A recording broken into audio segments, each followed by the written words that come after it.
Ya, jadi gini teman-teman, saya jelaskan lagi ya. Al-Quran itu pewahyuan.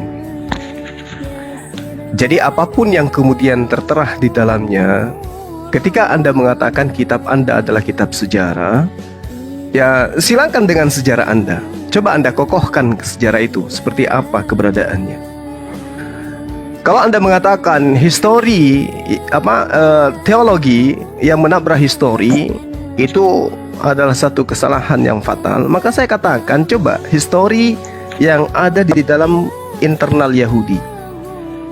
Apa yang mereka ceritakan dalam kehidupan keberagamaan mereka? Apakah Hasem itu bisa nusul menjadi manusia, mati, kemudian dihidupkan kembali, kemudian menjadi Hasem lagi? Apakah histori yang Anda bangun ini kemudian tidak tabrakan? Al-Quran aja, Pak. Kenapa? Al-Quran aja, Pak. Kenapa? Takut.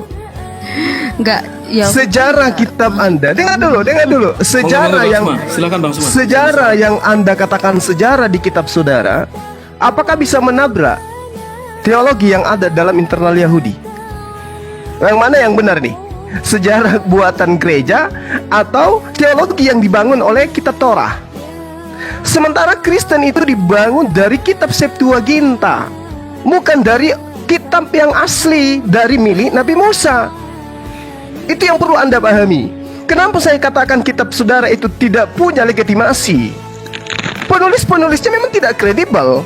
Pembuktian, Lukas menceritakan hal banyak yang kemudian menjadi prosesi kekristenan, menjadi tonggak iman seorang Kristen.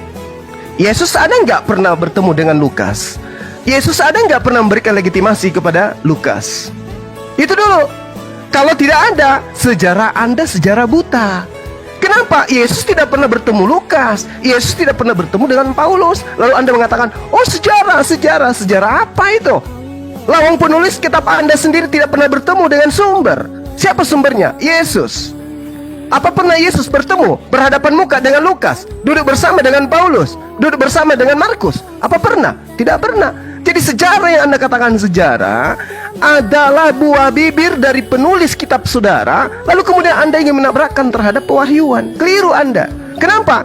Teologi Islam dan teologi Torah itu menabrak cerita-cerita yang ada dalam kitab saudara.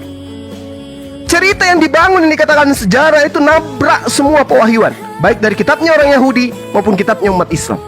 Lalu sejarah Anda itu Anda bawa kepada siapa? Kepada orang-orang yang pemikir-pemikir lemah. Itu yang perlu Anda pahami. Kalau hari ini yang berbicara tentang sejarah adalah pokok utama dari agama Yudaism, maka saya meragukan Al-Quran. Andai saja sejarah yang dibangun Anda itu adalah sejarah yang kemudian dibangun oleh pokok pengajaran praktisi Torah hari ini. Tapi faktanya apa?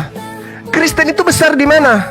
Yang ngajarin Hasem datang dalam rupa manusia, 3 pribadi Tuhan, dan seterusnya mengatakan kitab Torah itu adalah kutukan, adalah sampah, dan diimani oleh kalian. Itu sumbernya dari mana? Sementara Kristen awal mula itu munculnya di mana? Di Antioquia. Lalu kemudian besar di mana? Besar di Eropa, besar di Romawi, besar di Yunani. Anda bangga boleh bangga Anda. Abad ketiga agama Anda menjadi agama resmi ajaran Romawi, kekaisaran Romawi. Tapi sangat disayangkan, kenapa Yudaism tidak menjadikan Kristen sebagai agama resmi? Ada apa dengan sejarah Kristen? Kenapa sejarah Kristen tidak bisa mengobrak-abrik keimanan Yudaism sehingga Yudaism itu hilang? Yang muncul sekarang di Yerusalem hanya Kristen, penyembah manusia. Kenapa? Ada apa dengan sejarah Anda? Itu kalau Anda berbicara mengenai sejarah. Al-Quranul Karim itu wahyu. Kalau Anda tidak percaya, wajar. Ya, karena wahyu itu hanya mereka yang mendapatkan hidayah, yang memiliki akal sehat. Nah, sekarang ketika saya bertanya kepada saudara, di mana sejarahnya Yesus usia sekian sampai sekian? Mana histori yang Anda bangga-banggakan itu? Nggak ada. Mana historinya Lukas bicara langsung kepada Yesus? Nggak ada. Mana historinya Yesus bicara langsung kepada Paulus? Nggak ada. Lalu apa yang Anda banggakan sekarang ini? Kitab terjemah, penyaliban, penyembahan terhadap anak Maria. Maaf, itu tertolak oleh akal sehat. Silakan.